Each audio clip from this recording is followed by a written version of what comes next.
7, 6, 5, 4, 3, 2. Are you ready?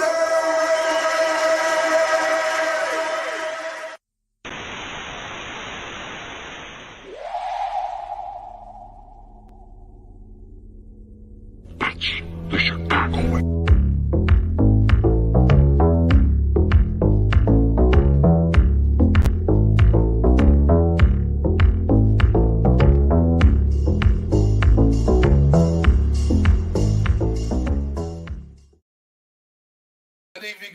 Good evening, everyone, and welcome to another edition of What's Up, Cuz. Tonight's special 1-hour edition here on Sports Zone Chicago. I will be your host, Jason Palmer, joining you today on Monday, November the 6th, 2023, to run down everything that is going on in the Chicago sports world. And boy, do we have a lot going on that I am going to talk about. Just to let you all know, my usual co-host Lance Irvin is out today, as today is the first official day of IHSA basketball practice. So Coach Irvin is with his team, the Kenwood Broncos, out over there on Blackstone Avenue, getting ready for the season. Today is the first day that Lance is able to coach his players as they prep for their season in high school basketball. Just around the corner here, we're going to have some games starting in, I believe, 14 days is the first scheduled games. The girls will play and the boys will be playing. So we are transitioning from fall to winter sports here in the Chicagoland area. So Lance has got some duties he's got to take care of this week, but he'll be with me next week when we return for our normal 2-hour show. But tonight is a special 1-hour edition of What's Up, Cuz. I've got some things I've got to do as well, but boy, oh boy, do I have a lot of stuff to talk to you all about. But first thing to let you all know, later on the show, coming up in about 25 minutes, we got our guy, Eugene McIntosh from the Bigs.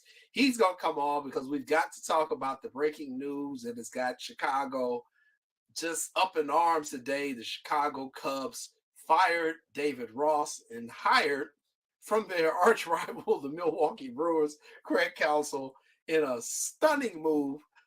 It is the talk of the town right now. So, of course, we're going to talk about that. I can't wait. I cannot wait.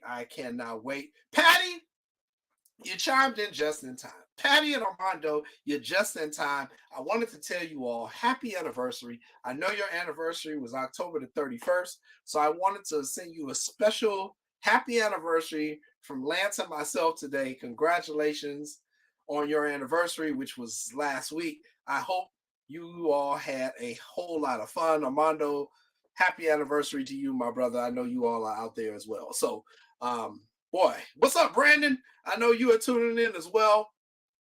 Brandon is sad in Chicago. It is sad in Chicago. Our sports scenes it's just a hot mess right now in Chicago. But, wow, we got a lot to talk about, Brandon. What can I tell you? So at 6:30, we're going to talk to our guy, Eugene, from the Bigs, because he covers the Cubs.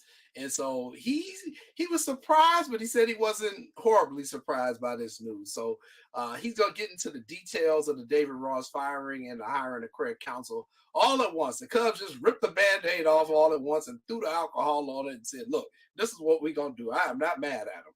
I am not mad at the Cubs. I think that's a very bold move. And if you want to be a franchise and be taken seriously, you got to do stuff like that. High risk, high reward. So congratulations to the Cubs. But I will talk about that coming up at 6:30. We're also going to talk a little bit with Eugene about our Chicago Bulls.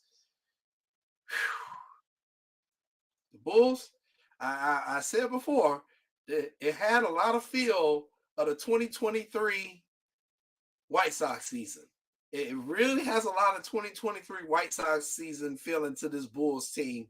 And it's because they're both owned by Jerry Reinsdorf, but they're doing very similar stuff. You know, bringing back the same coaching staff, bringing back the same players, saying we're just going to run it back. I don't know about that. I think this is going to go horribly wrong. And yes, I agree. Jerry Reinsdorf should sell the team. Hell, sell both of the teams. Jerry, you got enough money. What you holding on to the teams for, Jerry? The people want another owner anyway. So it ain't good over on Madison The Bulls are they a hot mess. They a hot ass mess. There's no other way to put it. So gotta talk to you all about the Chicago Bulls. We're gonna talk about them on the show. We're gonna talk about the news that the White Sox have made. We're gonna talk about the news the Cubs have made. Talk a little bit about the Chicago Blackhawks, their season. They're now 4-7-1 on the season, but we understand their situation. So they're actually the team that I've been watching the most because they're the most positive thing we have, even though they're losing. At least I understand why we're losing. And of course, we're going to talk about the Chicago Bears, who fell yesterday to the New Orleans Saints down in New Orleans. Now, it was a loss, but I saw all y'all pictures on social media. Chicago people were kicking it. Lost me down. They were down there in New Orleans having a good time all weekend long. And that's what Chicago people do, Hey, and I'm not mad at them. Yeah, the team ain't good, but, it's always good to be able to travel, relax, enjoy life, and have a good time. And if going to watch the Bears play gives you happiness and satisfaction with the people you love, then by all means, go out there and do it. It doesn't really matter what the final score of the game is. It's that you were spending your time with your family and your friends. And, man, I love it. I love that people in Chicago get out there and do a city takeover and just kick it. And there was house music parties in New Orleans, Sean. New Orleans house music parties. Oh, my God. I can only imagine what they were doing down there in some of them house music parties, because the drink in New Orleans is a hurricane. If you've never had a hurricane from down there in New Orleans, you want to get one of them. And they had the house music on, and it had to be incredible, Sean. Oh, I've had a hurricane in New Orleans, and I saw everything. I felt like I was there. Everybody on my timeline was down there. I'm like, oh snap. Oh snap. Like I didn't know they were going. Like at least 15 people, different people. And then they met up with people that I didn't think they would meet up with. Man, I heard Bulu Master's party on Friday was redonkulous. Man, he's my favorite DJ. He's my favorite DJ. Bulu Master? Yeah. Yeah. He's my favorite DJ. I agree with you. And he gets stupid, man, because he's out there behind the ones and twos, and he's dancing, and then he takes off his shirt. He got his little tank top on, little white beater, got his headband, got his wristbands going so he can wipe his sweat. Dude, he gets into it, man, into it. Oh, I told you how I shouldn't say fell in love with him, but I got to know him years ago. I'm talking 08, 09, somewhere in there. My buddy has a bar. He's had this club for years. It's called Xavier's on 45th and Western. Okay. And he had Bulu Master first Friday of every month for 18 months. I made 17 of those 18 first Fridays. And a girl I was dating at the time, we went to a wedding because he would go on 12 to close, 12 to 2, 12 to 1:45. So, and she liked house music too. And so when we got the invitation for the wedding, we're like, we're leaving, right? No, she's like, we're leaving, right? I was like, oh, okay, good. I didn't want to bring it up because it's your family, but since you brought it up, hell yeah, we're leaving. So we left there about 11:30, 11:15, 11:30. It was out west. Got there like 5 minutes before he was about to get on. We're all dressed, decked out in our, I had a suit on. She had a little nice dress. And Xavier's is this neighborhood, little local club. It's way overdressed for the spot. And people, the guy I went to high school with, Javier, is Xavier. He owns it. And he was like, too fancy. I'm like, no. I said, dude, we just came from a wedding. I was like, we were not missing Bulu Mess. Then I saw Eric. Bulu. His name's Eric. I saw Eric. I was like, Eric, what's up, man? He goes, what's up? I was like, we just came from a wedding. I'm like, I wouldn't miss it. So 17 out of those 18 months that he was there, bro, I was there. Wow. Wouldn't miss it for the world, dude. He is worth it. And like you, he is my favorite house music DJ. It's funny. You and I both had that in common. He is absolutely my favorite out of all of them. We got some great ones here in Chicago. Don't get me wrong. But out of all of them, he is absolutely my favorite. So, man, I heard the stories from people. I saw the pictures. My best friend went down there with his wife. He was sending me back, hey, man, you should have came on this trip. I was like, look, man, I'm getting ready to leave town in a couple of weeks. There's only so many trips I can take. I'm on a budget here. But yeah, man, it was incredible from what the pictures saw. And the people went to the game, they had a good time. So Yep. that's what it's all about, man. Go out there and have you a real good time. So let's talk a little bit, Sean. Since I got you here, let's talk a couple minutes about the Bears yesterday. Bears fall 24-17. You can't turn the ball over 5 times. I'm sorry. You just cannot do it. Whether it's interceptions, whether it's fumbles, whether people ran the wrong routes, whether it was bad throws, whatever it is, you're not going to beat nobody turn the ball over 5 times. It's a miracle you only lost by 7. It really is. And you know what? That just goes to show you that how great this defense is playing. This defense has been playing great football. And, for them to lose by 7 and actually still have a chance to tie it or go ahead with a 2-point conversion late in the game speaks volumes. All right, speaks volumes to his defense. Ryan Poles has really addressed the defense, and they were able to keep it close. They were able to keep it close. Tyson Bagent had a tough one, and you know what? I'm happy. And here's the sad part. There's a certain section of this fan base that has really divided this fan base.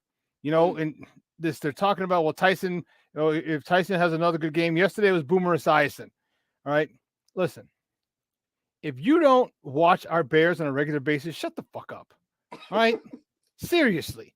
It bothers me because last week it was who was it last? It was Chris Collinsworth last week. The Sunday Night Crew, yeah. This week it's Boomer Esiason. You don't watch our team.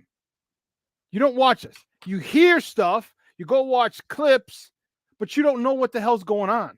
And this agenda that they're trying to push. All right, Tyson Bagent. Oh, we have a quarterback controversy.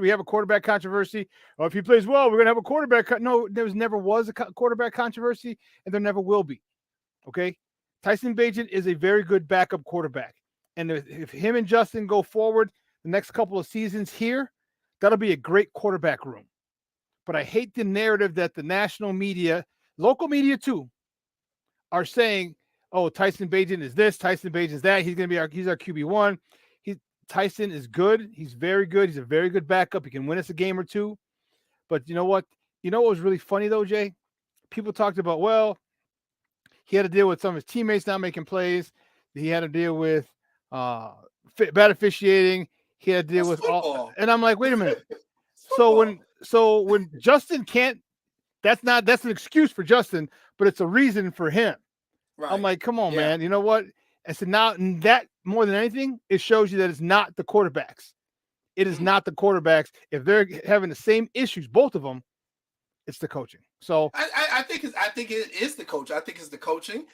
Now here's why I say there is a quarterback controversy, because I don't think either one of them are going to get you where you want to get to. So I look at it as a controversy in that right. Do I think Justin Fields has more talent right now than Tyson Bagent? Absolutely. However, I don't know. I cannot say he's going to lead you to the Super Bowl. That is where I stand on it. I would hope that the Bears would do kind of a gangster move like the Cubs did today. However, who is that QB out there that you can gangster and get? You see what I'm saying? Now, I do like what they did, though, to get you a pass rusher, because you needed a pass rusher. I agree. And you went out and you got him. So I think that's a positive step. You mean we acted like a big boy organization, Jason, and went and got what we needed, paid for what we needed? Exactly. That's exactly what you have to do. Now, the next big boy step, though, Sean, I'm sure you'll agree with me, is you got to find out where the dead weight is and get rid of it as best you can. You got to find who's not pulling their weight. Okay, I need to move you. And I think if you can do that, then you're showing your fan base, no, we are serious about this. We really are. And that could be doing what the Raiders did this week, where Mark Davis was like, you know what? I screwed this up. I got to get rid of this GM and this coach. And I thought it was very funny. I don't know if you saw the story today, Sean, but he actually went and had a meeting with all his players on the Raiders and apologized to them. Yep. And said, I'm sorry for wasting your season because I hired the wrong people. Now, when's the last time you heard an owner do that? That, and not just that, it's the person he hired as well. So the fact that an owner taking responsibility for that to the players endears the players. I mean, the Vegas, the LA Raiders. I mean, the Oakland, the Vegas, the Raiders. Where are they from? But anyway, the Raiders have always been the bad boys of, you know what I mean? And there's a mystique around them. Players wanted to play for them. Now, if you don't think after what players have heard around the league, if you don't think players are going to want to go play for them now, you know what I mean? That's a dude keeping it real. And Davis, he messed up. He told his players, "I'm sorry, man." And they got a brand new stadium. You know they're going to get a whole bunch of free agents who are interested in playing for them. So and it's Vegas. And it's Vegas. And it's Vegas. A lot of stuff can happen in Vegas. Good. Well, and think about it, Sean. Think about what Vegas has. They have the Stanley Cup champions and the Golden Knights, and they have the 2-time WNBA champions now. Okay. And now they got a football team. We're pretty sure in the future they're going to get a basketball team. We know they're getting ready to get a baseball team because they're getting the Oakland A's. Oaktown 357. Yep. Right. So we know they're getting Oakland A's. So he understands, yo, man, this is getting ready to be a sports metropolis. I got to get my stuff together if I want to be the big dog out here. So I thought that was really cool that he did that. So I want to see the Bears make those type of big boy moves. We'll see if they got it in them. I just got the feeling that they're not going to do nothing with the coaching staff until the end of the season. If I agree. I think so as well. Reason being is like and the biggest thing for me, Jason, is that Eberflus is the defensive coordinator as well. He's a DC. So you're not just firing a head coach. Right? You're firing a head coach and a play caller. Because if you fire, who needs to be gone more than Eberflus, and Eberflus needs to be gone, is Luke Getsy. So now you're getting rid of both coordinators. You're really going to screw up this franchise. And DJ Moore's got to be saying, "What the hell? What in the blue hell am I doing?" It's a shit show, literally, nothing more, nothing less. And they're just not going to do it, Jay. They're just not going to do it. Eberflus has too many. He's too involved with the defense. And if he goes, Getsy has to go. To go. He has to. Everybody. I would say he go first. I wouldn't even mind keeping Eberflus because the way the defense is playing, dude, they're third in the NFL against the run right now. Third. All right. The way that defense is playing, I would say, okay, we'll keep you, but Getsy's got to go. And I'm wondering how soon Kevin Warren steps in. Is like, you goodbye. Give me your key card. Yeah. Well, and then there was other news earlier in the week. They fired the running backs coach for something that was apparently non-football related. And I'm like, what in the world? So, there's a lot of mistakes that have been made by this coaching staff, by this general manager. And I'm trying to give Ryan Poles some leeway. This is his first time doing it. The same thing with Eberflus. This is their first time doing it. I didn't like that combination when you did that. You got everybody doing this for the first time. They gonna make mistakes, man. Everybody. Then you got a rookie quarterback who's filling in for Justin Fields. He's gonna make mistakes. You got so much young, and I think I heard you. The Bears are the youngest team in the NFL, the second or the third quarter. I know they're near the bottom in terms of in terms of experience.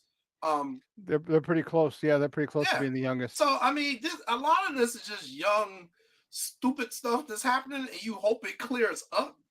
But growing pains. But you do have to have the right schemes, and you do have to be able to hold people accountable and make big boy moves when you need to make them. So I think, trading for Montez, that was a big boy move. That was a big boy move. I was wondering if they were going to go after him or what's the other guy from was it Chase Young? Chase Young. I was like, I could see them going after Chase Young, but after they signed the other guy to the extension, I was like, okay, they're not going to go after Chase Young because they didn't sign they D tackle. No, but Chase Young was they weren't really in on him anyway due to his medical history. He's just coming off an Montez Sweat is a much better run defender. Two, he's not as explosive as Chase Young is, but he's dependable. 67 games, 67 starts. All right. So Chase Young hasn't played a full season. And if you're going to give somebody big money, you need them to be on the field. And this guy is going to be fundamentally sound for you.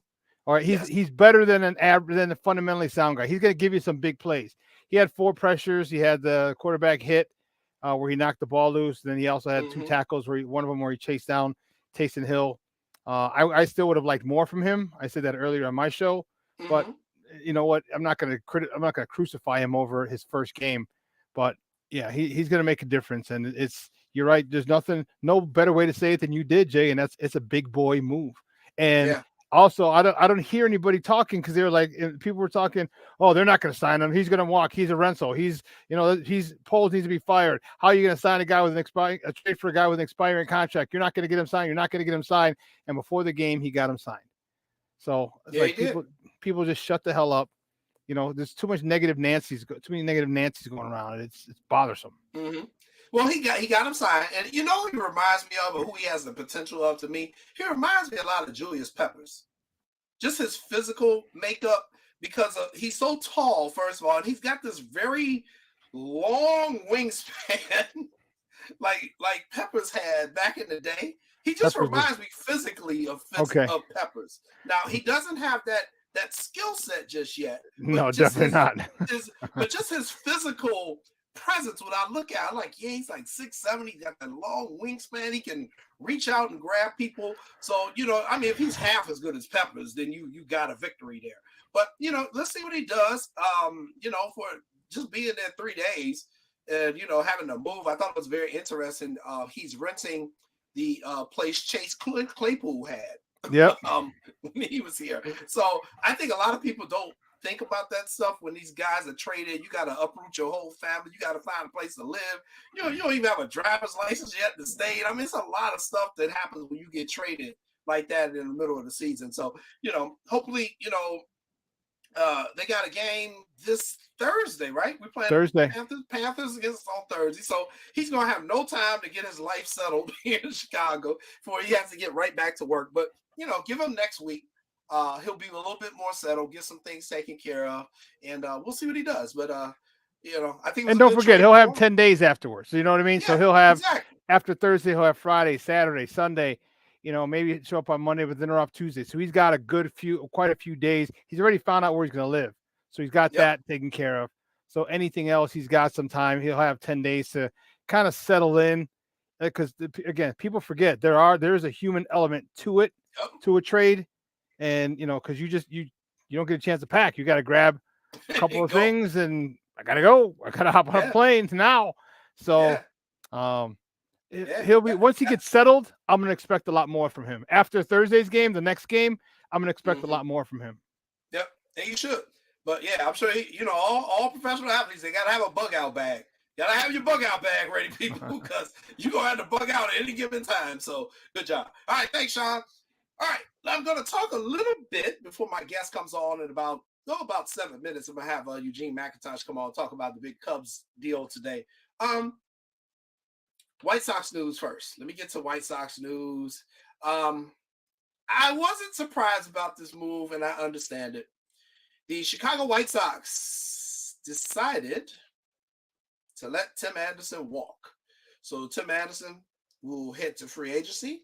They declined to pick up the option that he had on a contract. His days with the White Sox, at least, appear to be over.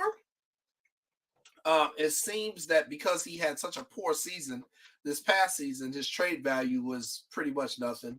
But, as I've said many times on the show this last year, my beef with Tim Anderson wasn't his on-field stuff. If he had a slump, if he was just having a slump, I was cool with it. But he got a lot of off-the-field stuff going on. And some of it became public. And I talked about what became public. I didn't talk about what hasn't become public. I left that alone. But the young man got a lot of stuff. He got to get his personal life together, man, or he's getting ready to ruin his career. And I don't want to see him do that because he's such a talented brother. Here's the thing.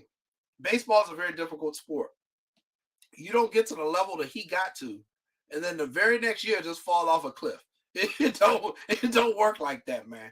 There's something that he's got going on in his personal life. And I compare again, when Frank Thomas had the worst season of his career, it was the year he was going through his divorce. And he came out and said it later that was what was really bothering him. Tim has got some stuff going on in his personal life. in his marriage and other places that he's got to fix. And personally, I'm hoping that a new change of scenery in a different city will allow him to fix the stuff that's going on in his personal life. He's got to make the commitment to do it, but I think, we keep forgetting he a kid from Mobile, Alabama, man. He from Mobile, Alabama. Then you come up to Chicago, this is a whole different animal, man. He ain't never seen nothing like this. And then you are now the face of the organization on the south side of Chicago. I can't tell you how important he was to the African American community here on the south side of Chicago, how disappointed we were to hear some of the stuff that was coming out. So, Tim's got to really just buckle down and say, you know what, I'm a baseball player. Let me focus on baseball. Let me focus on my family and just really get focused. And hopefully a change of scenery will allow him to do that. Now, I don't know how much money he's going to make in free agency. We'll see what the market demand is for him. He immediately goes to kind of the top of the list of people who are available. But I mean, this thing with Tim has been degrading for the last 2 years, man. It's him making a comment on how he hates it here, and we all saw it. We all saw that comment. We all read his list. We all knew what he was saying. It's him giving the middle finger to the fans in Cleveland. It's him. It's just doing stuff that's just not professional, man. That stuff catch up with you. You can't be doing that stuff, man. And when you do that stuff, he turned the fan base against him. And I know there were people who were going in on him because he's a black man. I'm not naive about that. But he also brought a lot of this upon himself as well. And then his play just, your play, if you got excellent play, it'll cover up a lot of your warts. But he wasn't getting it done on the field. Once you're not getting it done on the field, man, then everybody's coming for you. They're going to criticize you for everything you do at that point. So Tim Anderson is in free agency.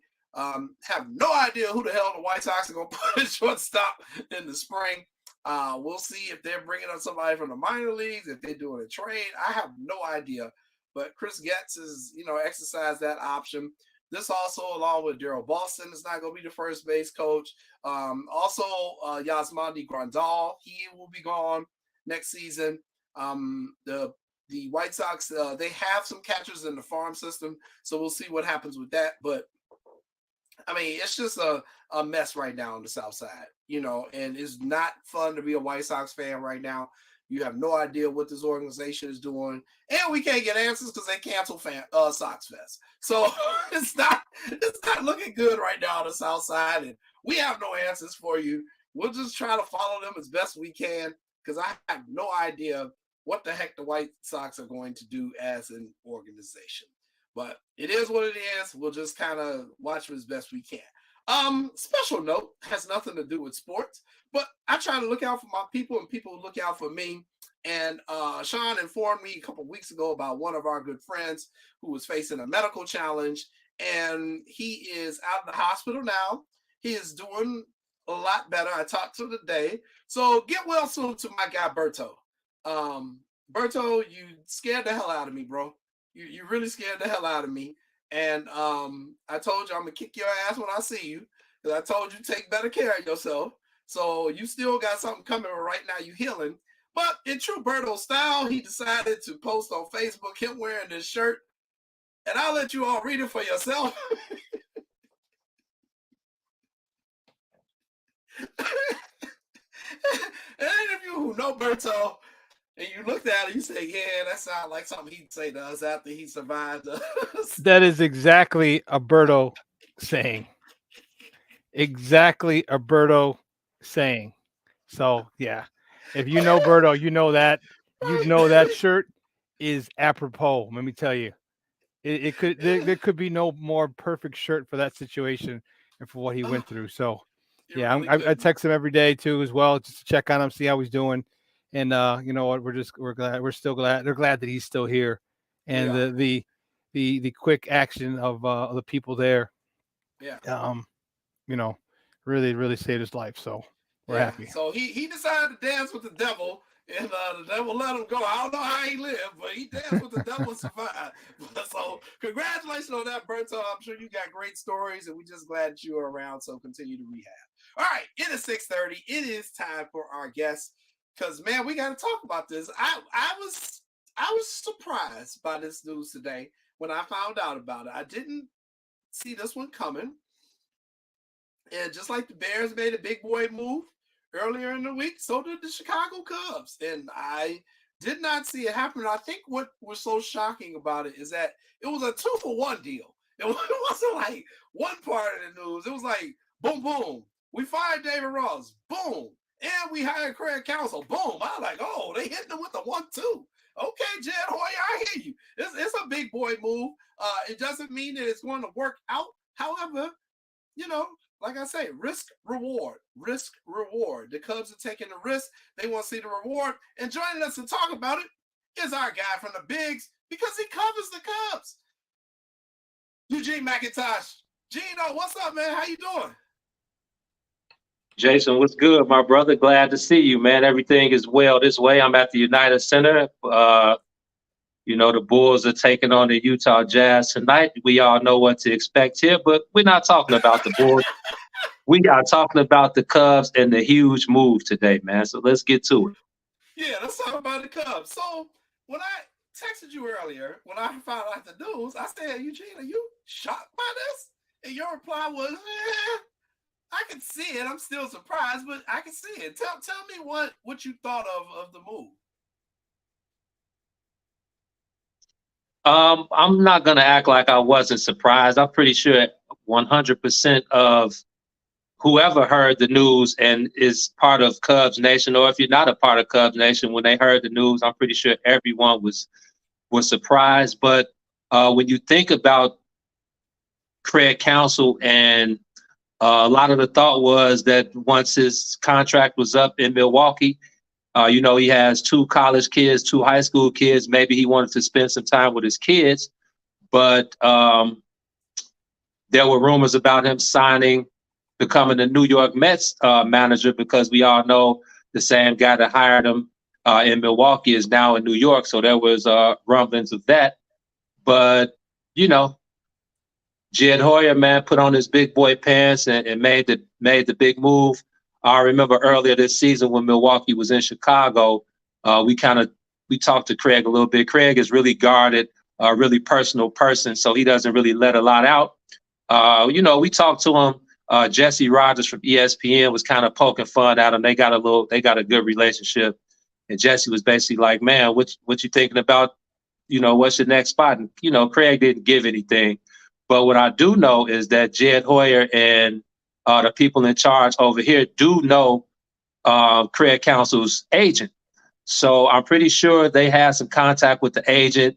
I'm pretty sure they probably paid him a few more dollars than anyone else was going to pay him, now that he's going to be the highest paid manager in baseball. And I think on top of all of that, what a lot of people don't understand, yeah, it's about the team, and yeah, it's about being able to be a part of a winning culture, but most important is family. And when you think about the location, he now comes to Chicago.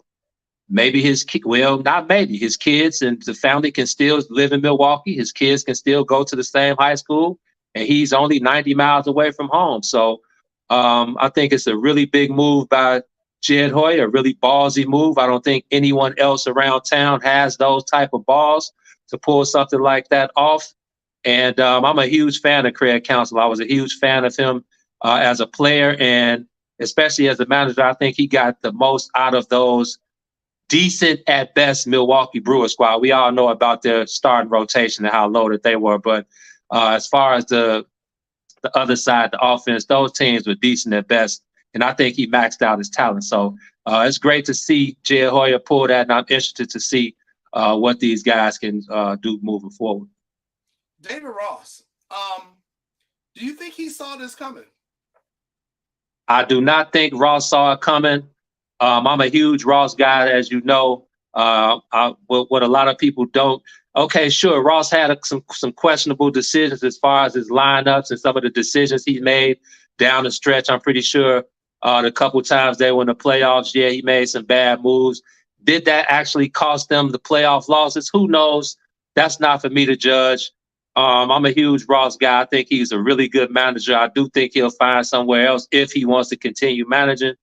But more than anything, I think he was a huge locker room guy. I think the guys love playing for him. And, his aura, he didn't take any BS either. A lot of people think, we call him Rossi, and, they call him Grandpa Rossi. And, a lot of us, we're cool with Rossi because of the relationship we had with him as a player. But he was no nonsense, man. When he needed to turn up on those guys, he did. You can ask any of them.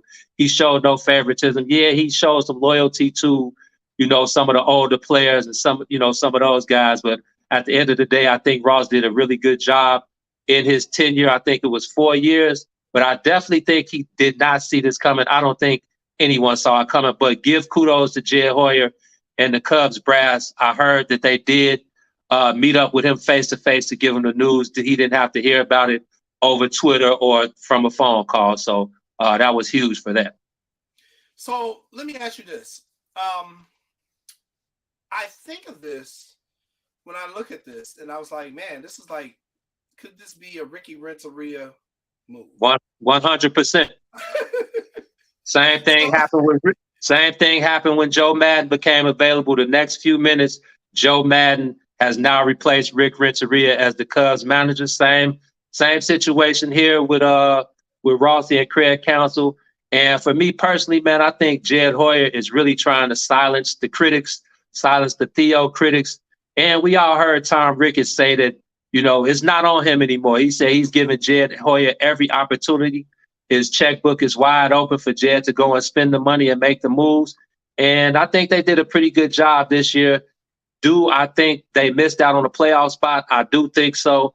The fact that Arizona made it and the Cubs had a 3-game lead with like 12 games to go and couldn't finish the job. Yeah, Ross has to take some of the blame for that. I feel like, a lot of people were down on him not giving Dansby Swanson some rest, and a lot of other guys are running on fumes. But, at the end of the day, the players play the game. And I think Ross got the bad end of the stick. But it's a cold world, man. It's a cold world. And Jed Hoyer's got to do what Jed Hoyer's got to do. And I applaud him for the big boy move.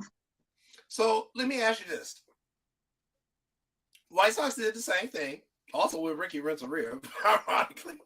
However, we brought in Tony La Russa, which everybody thought at the time was a terrible move, and it proved to be. And I think that is what killed what was this core of the White Sox. I think those guys really enjoyed playing for Ricky Renteria, and when the Sox ownership did what they did, it turned them guys off completely.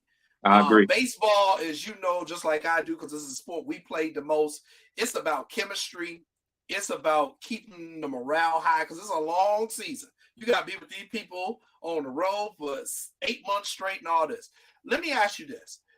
Is there the only drawback of this, are there going to be Cubs players who are really loyal to Rossi, who really enjoy playing to Rossi, who may not like this move? And is this possibly the reason why Bellinger declined his option? Hey, that's up in the air. That's a very good question. I don't think so, just because I think Craig Counsell is a well-respected. Let me stop this call for a second. Mm-hmm. I think Craig Counsell is he's well-respected around the league. I'm pretty sure he has a different managerial philosophy than Ross, but I'll be interested to see what type of relationship he has with the front office, because, a lot of those guys, I pretty much knew that David Ross was not going to be the guy that would be here when it was time to win. So, like we said, Craig Counsell, he reached the NLCS twice. I think they won it all once, not the World Series, but they won the pennant once. And I think he made the playoffs 5 of his 9 seasons in Milwaukee. So his track record is there. I do think having veteran guys like Dansby Swanson and now bringing back Jan Gomes, and now that Nico Horner's a Gold Glove winner, Ian Happ, I feel like those are the type of guys that Jed Hoyer knows would be on the side of Craig Counsell, that can take some criticism, that can take, some harshness, because like I said, Craig is as a person, he's guarded. As a coach, as a manager, he's no nonsense as well. Ross, I think it was the Chicago in him that allowed the freedom, I think. You know how it is in those clubhouses, man. You kind of want to let the players kind of police the clubhouse themselves. Mm-hmm. And, I think, like I said, the Milwaukee Brewers, I think Counsell did that a lot with those guys. He had some veteran guys like Christian Yelich and a few other guys around there that I'm pretty sure he let police the clubhouse. But when things were out of hand, those guys stepped up. So now that, the Cubs tasted a little bit of success and they know that they have those pieces in place, when you talk about Nico and Dansby and Happer and Suzuki signed for the next few years, I think it's a perfect fit, to be honest with you. But I do not think that the Cody Bellinger situation, I don't think any of that has to do with him. You already know he's a Scott Boras guy. Scott Boras is going to demand top dollar for his guy. And probably the San Francisco Giants or the New York Yankees, one of those two guys, they're going to jump off the porch and they're going to give Scott Boras and Cody Bellinger whatever he's looking for. I'm thinking mid to upper 200s. Don't be surprised if he can get 300 out of those people, man.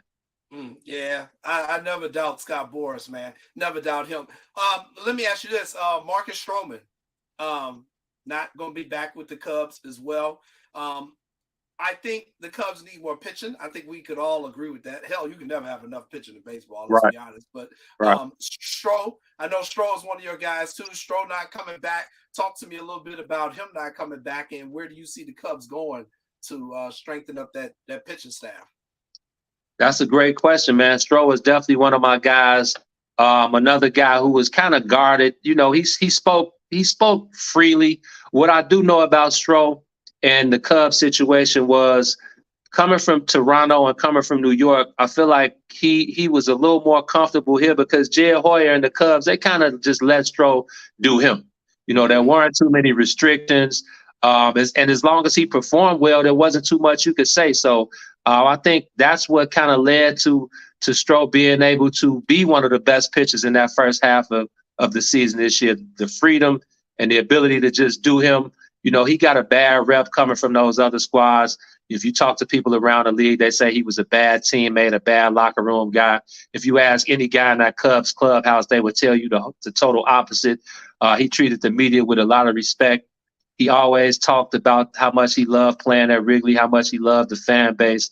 But at the end of the day, man, he thinks there's something better out there for him, and I'm not mad at him, declining that the last option and going to look for more years down the line. I'm pretty sure he'll get it somewhere.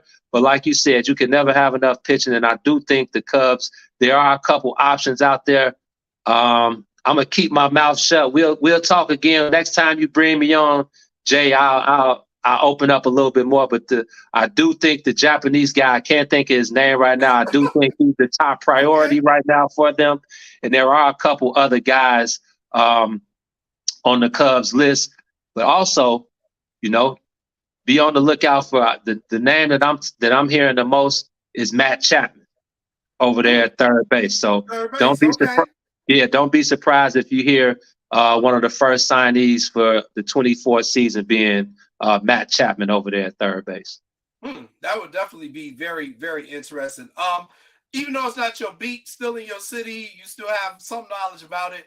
Your thoughts on the White Sox telling Tim Anderson, hey, man, go ahead and see what you can get out there on the market? I think it was a bad move. But I also think it's a good move. And I'm going to be honest with you, Jay. Tim didn't want to be here. Terrence, T. Tomlin has a good relationship with Tim. And, Tim told him, whatever. We can spill it now. Tim didn't want to be here. He said, his time was up here. And the White Sox knew it. So it was like, yeah, man, go ahead, test the waters. You'll probably be better off elsewhere. And there's a few teams out there that need a shortstop. So I'm pretty sure Tim won't have he won't be out there long. There are a lot of teams probably knocking at his door right now, and he just had a bad season this year, man. He had a lot of stuff going on personally, as we all know, and I think as a whole, the White Sox missing that little window. I think all of that played into his down season. He wasn't the only one with a down season, and I think change of scenery is good for some people, and I think it will be for Tim as well. It's sad to see that he couldn't become the face of baseball as a black guy on the south side of Chicago, but hopefully all is well. Tim is a cool dude, always treated me well, never turned us down when we needed anything from him. So I'm interested to see who's going to pick his services up in the future. But the White Sox, they're going to waste Luis Roberts' prime years, and it's all bad. It's just all bad around Chicago sports in general right now. It is, and it's very heartbreaking. Sean, I was talking about that earlier on my show, and I said what I said about Tim. I'm sad to see him go, but I'm happy. As a black man, I'm happy to see him at least have the option to take his services elsewhere. I also think because Tim came from a small town, Mobile, Alabama, coming to Chicago, it's a different animal, man. And, he got up here. He's had some personal challenges that became public with his marriage and all that. And I'm like, man, once it started getting there, you kind of almost need somewhere else to kind of do a reset. So I wish him and Bria. I wish him and Bria, who is an absolute sweetheart. I've met his wife a couple of times, and they are a beautiful family. And I really, more than anything, Gene, I really hope that family stays together and that they can work out through the tough things in marriage. So best of luck through Tim on that one. I got you there at the United Center. I got to ask you. I got to, Gene. I wouldn't be doing my job as a journalist. Sean and Maya would fire me if I didn't ask you here. You got tip off in a few minutes. We know what to expect. And I'm not going to put this all on Zach. We beat Zach up to death. So no, it's not all on Zach. No, it's not. What's going on with this team, man? What is going on with this team? I thought about piecing something up. I thought about putting some pen to some paper, but I said, you know what? Nah, I'm gonna just let it all hang out, through video. So I'm gonna go. We got something brewing in the next couple of days, so I'll speak upon it fully there. But to me, man, it's just an organizational failure. To be honest with you, man, it starts at the top. I think. Karnisovas and Eversley, they need to be held accountable for putting this thing together and trying to run it back like this was some sort of success, making a play-in game last year. Like, that's the standard we set to make a play-in game? No. And then, of course, it's not all Zach LaVine's fault. I think at the end of the day, you got your big three, your main three guys with three different agendas. You got Vooch, who I don't think had a better option than returning to Chicago in free agency. You got DeMar DeRozan, who I love. He's a great guy, but he's looking for his last big contract before his career is over. And Zach LaVine is who he is. I don't think Zach LaVine really wants to be here. I love Billy Donovan. I think he's a really good coach. He's a really good guy, but he's not getting the most out of his guys. I don't know if the locker room is divided. I don't know if they're really picking up what he's trying to get across. I don't think he has the personnel to play the way that he wants to play. And again, that goes back to the top of the board, to the chick food chain, and that's Karnisovas and Eversley. And I think those guys need to be held accountable as well. When you think about Patrick Williams, your lottery pick, looking like a deer in headlights. When you think about your starting point guard, Kobe White, who probably needs to be your main scoring option off the bench. And then you talk about your two main free agent signings over the summer, and Torrey Craig and Javon Carter, who are role players, who are bench players. So what was that supposed to do for a team looking to make a run? It's like Arturas Karnisovas said in the media day press conference, our goal is to make the playoffs. What? That's the standard around here now, to make the playoffs? Man, do you see them 6 banners hanging up there? Do you see the only reason these people are coming to this stadium every night is because of those 6 banners? And Mike and Scotty and them ain't walking through these doors no time soon, bro. I agree. And I agree. It goes straight to the top, which is why I keep, it don't matter if it's baseball or it's basketball team. It's the same organization. Yep. And you see so many similarities.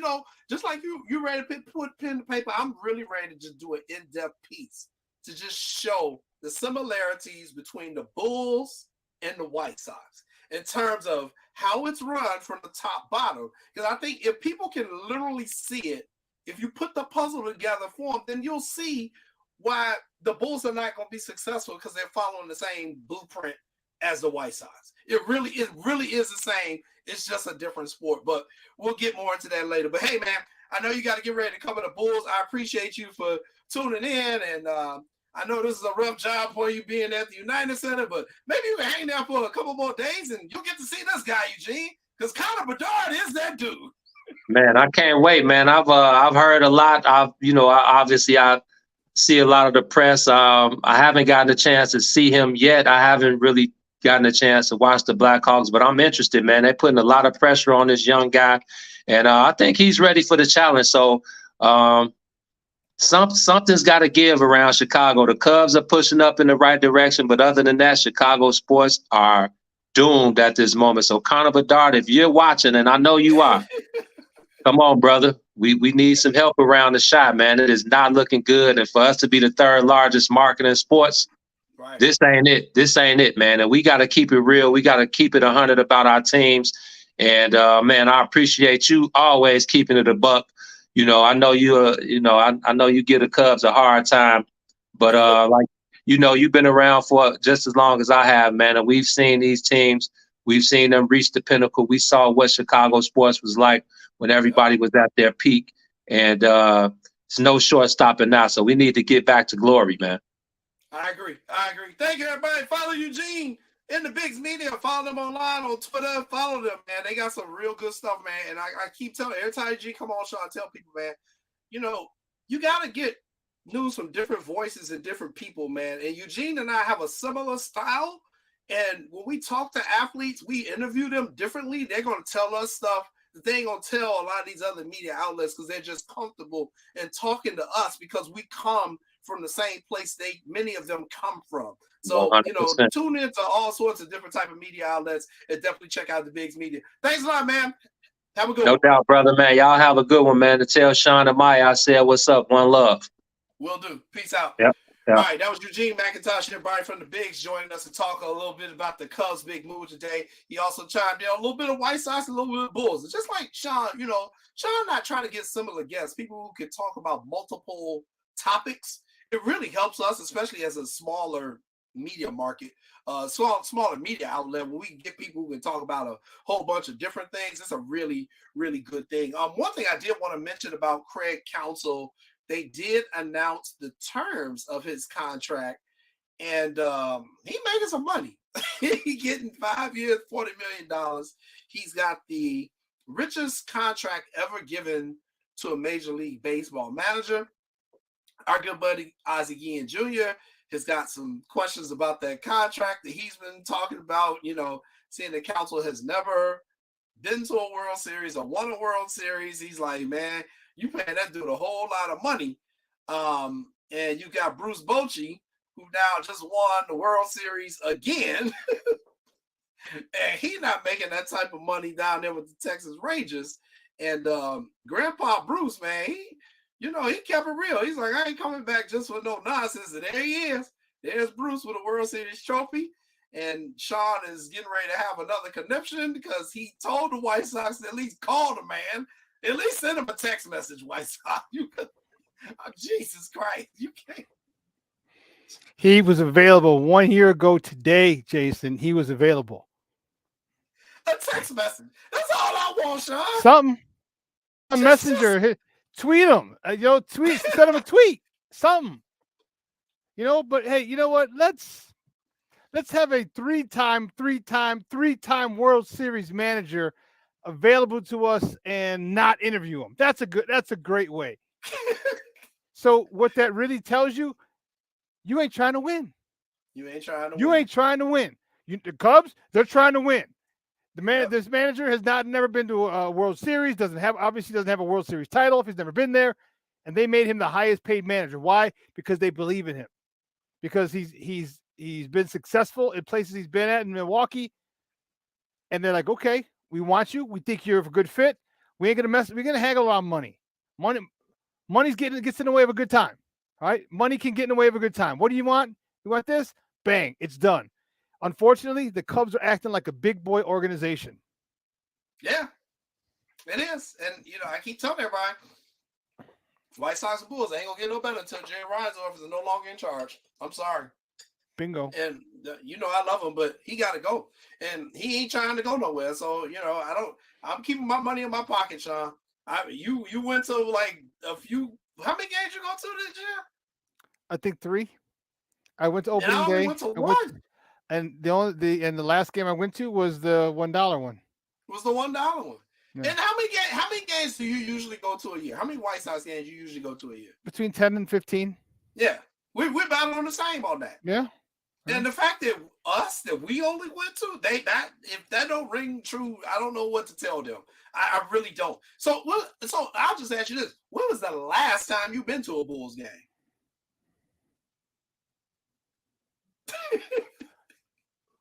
2 years ago. 2 years ago, was it last year? 2 years ago with Maya for her birthday. Okay. And see, so now for me, it's a trick question because I went to a game last year, but it was in Milwaukee. Aha, you sneaky snake. So I didn't go because I'm like, I'm not giving Jerry Reinsdorf my damn money with this team. This team is terrible. But guess what? I'm going to go this year. I'm going to go again in Milwaukee. And when they come to play the Bucks, I was like, okay, I'm going to watch them in Milwaukee. I'm just not giving Jerry Reinsdorf no money. I cannot do it, man. It's just off of GP. I just can't do it off of GP, man. February 6th, 2022. That was the last time I went. That was your last one? See? It was Maya's birthday. Yeah. Yeah. And guess what? Now, if you try to take Maya to a Bulls game for her birthday, she'll be like, you out of your mind? Why you want to take me to see that? It's like, why you hate me? Right. You know what? She'll probably be like, let's go to a Blackhawks game. Maya, if you want to go to a Blackhawks game, let's go. Hell yeah. She'll definitely go to a Blackhawks game before she goes to a Bulls game. Yeah. I'm going to throw that out there. Maya, let's go to the Blackhawks game this year for your birthday. The hell with the Bulls. They still got Zach. So, Armando being a smart aleck. I didn't go to any White Sox games this season. Ha, ha, ha. Mr. Cubs fan. I get it. Y'all can go in on us. I'm a big boy. I can take it. I'm ripping my own organization team. So, I get it, man. Y'all go in on them as bad as you want to. All right. Final piece of news here. It took place last week. One of the greatest coaches, one of the greatest college basketball coaches in the history of the game, Bobby Knight, who became famous at Indiana University, passed away at the age of 83. Bob Knight, controversial figure.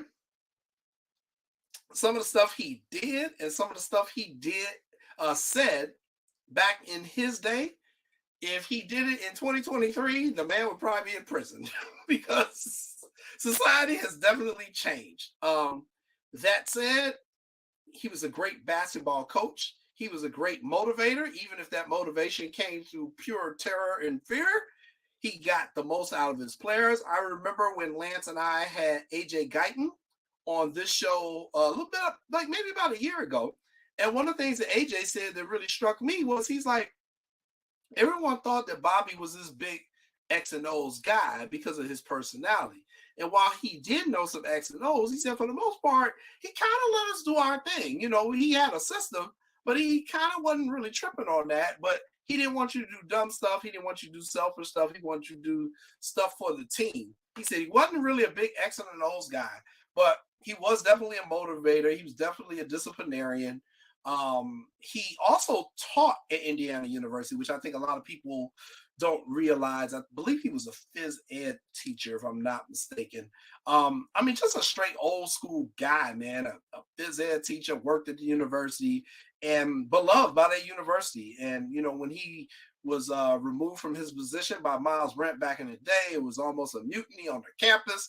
He then went to Texas Tech University, had a little bit of success, got the team into the tournament, but nothing like he had in Indiana. Got national championships with Isaiah Thomas.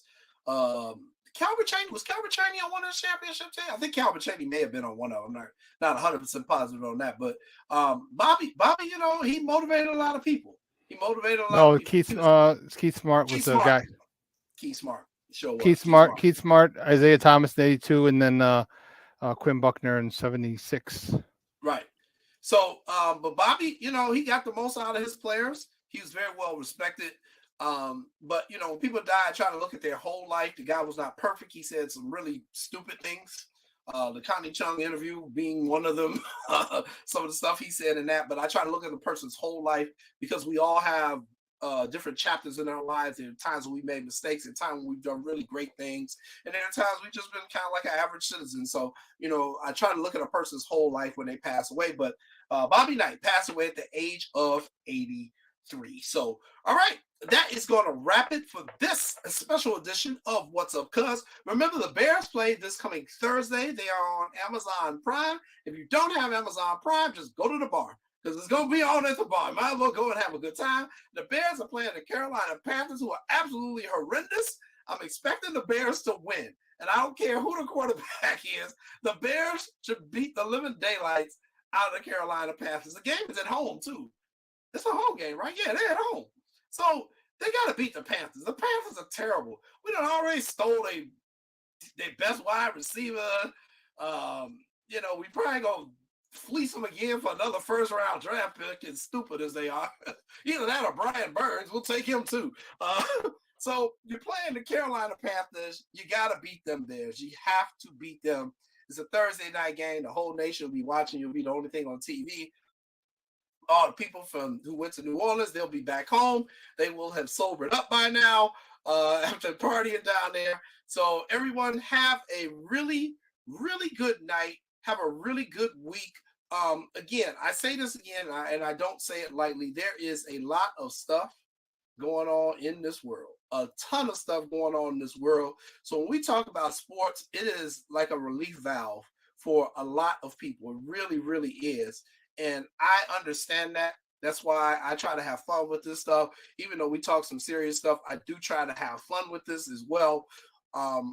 Just really try to get out there. Look out for one another. Look out for humanity. Look out for each other. Be safe out there with all this stuff going on in the world. And before I leave, just a real quick congratulations to the Chicago Sky, who hired Taretha Witherspoon as their new head coach. So congratulations to Coach Teaspoon. Welcome to Chicago. I really hope she can move the Sky back up. They did make the playoffs this year, but we, like Eugene was saying, we need more than that here in Chicago. Our expectations are a lot higher. I am Jason Palmer. I'm getting ready to go celebrate my anniversary with my wife, the love of my life. Thank you, CC, for marrying me 7 years ago. Let's go out, girl, and have some party and drink like we went to New Orleans like everybody else. So we about to go kick it. Thank y'all for tuning in. I am Jason Palmer. I will see you next week. Back with my cousin Lance Irvin. We are out. Peace.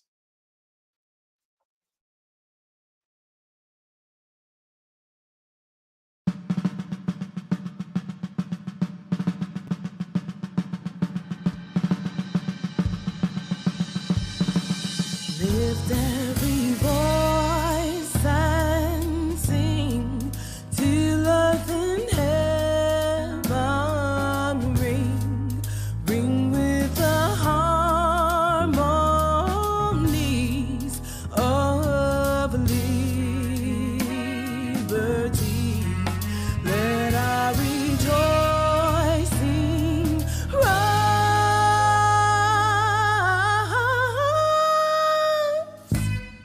high as the listening skies. Let it resound loud as the rolling sea. Sing a song full of the faith that the dark past has taught us. Sing a the hope that the present has brought us.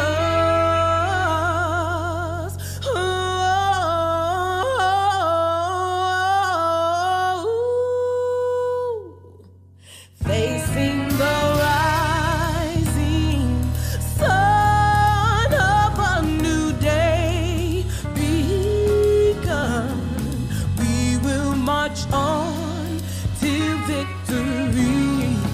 We will march on to victory.